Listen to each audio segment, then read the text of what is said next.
కంచికామకోటి పీఠాధిపత్యం వహించిన చంద్రశేఖరేంద్ర సరస్వతి మహాస్వామి వారు ఒకానొకప్పుడు మధ్యాహ్న భోజనం పెడుతున్నారు. ఆయనకి భిక్ష అంటారు. ఆ భోజనం పెడుతుంటే ఆయన అన్నం తిని పప్పు బాగుందిరా, దేంతో చేశావని అడిగారు వంటవాణ్ణి. తోటకూర పప్పు వేశానండి అన్నాడు. చాలా బాగుందిరా అన్నారు. మరునాడు తోటకూర పప్పు వేశాడు. 3-4 రోజులు తోటకూర పప్పే వేశాడు. ఎక్కడిదిరా తోటకూర అని అడిగారు. పీఠానికి వచ్చిన వాళ్ళకి చెప్పానండి, మీకు తోటకూర ఇష్టమని రోజు మోపులు తోటకూర తెస్తున్నారు, తోటకూరతో పప్పు వేస్తున్నానన్నాడు. ఆ మరునాడు భిక్షా సమయానికి అన్నం పెట్టారు. ఆయన నాకు అన్నం వద్దని గోశాలకి వెళ్లి గోమూత్రాన్ని 3 మాటలు ఆచమనం చేసి గోమయాన్ని నాలుక మీద రాసుకుని వెళ్ళిపోయారు. 2వ రోజు అయింది, అన్నం తినలేదు. 3వ రోజు అయింది, అన్నం తినలేదు.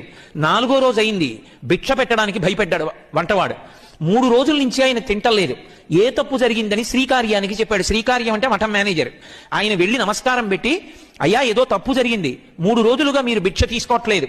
ఆ సమయానికి గోశాలలోకి వెళ్లి గోమూత్రాన్ని ఆచమనం చేస్తున్నారు, గోమయాన్ని నాలుక మీద రాసుకుంటున్నారు, ఆవు పేడ. ఏదో తప్పు జరిగింది, ఏం జరిగిందని అడిగాడు. తప్పు వంటవాడిది కాదు, కంచికామకోటి మఠానికి పీఠాధిపత్యం వహిస్తూ ఎక్కడికైనా నేను వెడితే శంకరాచార్యుల వారు వస్తున్నారంటారు. శంకరాచార్యుల వారి పేరు చెప్పుకుని బ్రతకవలసిన వాణ్ణి, కాషాయం కట్టుకుని అన్ని విడిచిపెట్టి దేనికి లొంగకుండా ఉండవలసిన వాణ్ణి, తోటకూర పప్పు బాగుంది అని రుచికి లొంగిపోయాను.